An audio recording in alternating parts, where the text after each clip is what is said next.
যখন তুমি নিজের রক্তের মানুষের দ্বারা কষ্ট পাবে, তখন তুমি একবার নবী ইউসুফ আলাইহিস সালামের কথা মনে করো। তিনি কিভাবে নিজের ভাইয়ের দ্বারা প্রতারিত হয়েছিল। যখন তোমার বাবা মা না বুঝে তোমার বিরুদ্ধাচরণ করে, তখন নবী ইব্রাহিম আলাইহিস সালামের কথা মনে করো। তার বাবা তাকে আগুনে নিক্ষেপ করায় ভূমিকা রেখেছিল।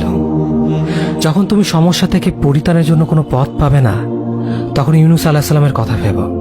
তিনি কতটা সময় তিমি মাছের পেটে আটকা পড়েছিল। যখন তোমার নামে কেউ মিথ্যা অপবাদ ছড়িয়ে দেবে, তখন মা আয়েশা রাদিয়াল্লাহু আনহার কথা মনে করো। তার নামে পুরো শহর জুড়ে কুৎসা রচনা করা হয়েছিল।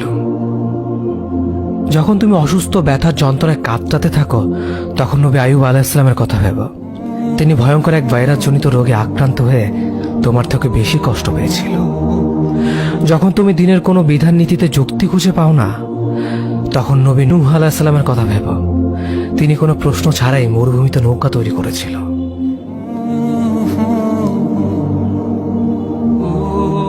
যখন তুমি আত্মীয়স্বজন, পরিবার, বন্ধু বান্ধবের কাছে হাসির পাত্রে পরিণত হও, তখন তুমি শেষ নবী হযরত মুহাম্মদ সাল্লাল্লাহু আলাইহি ওয়াসাল্লামের কথা ভেবো।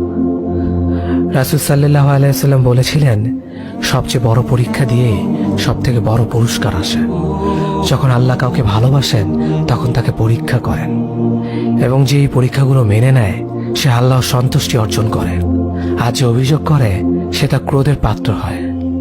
হে আল্লাহ, তোমার কথা মনে করা, তোমার প্রতি কৃতজ্ঞ হওয়ার এবং তোমার ইবাদত করার তৌফিক আমাদের দান করো। আমিন।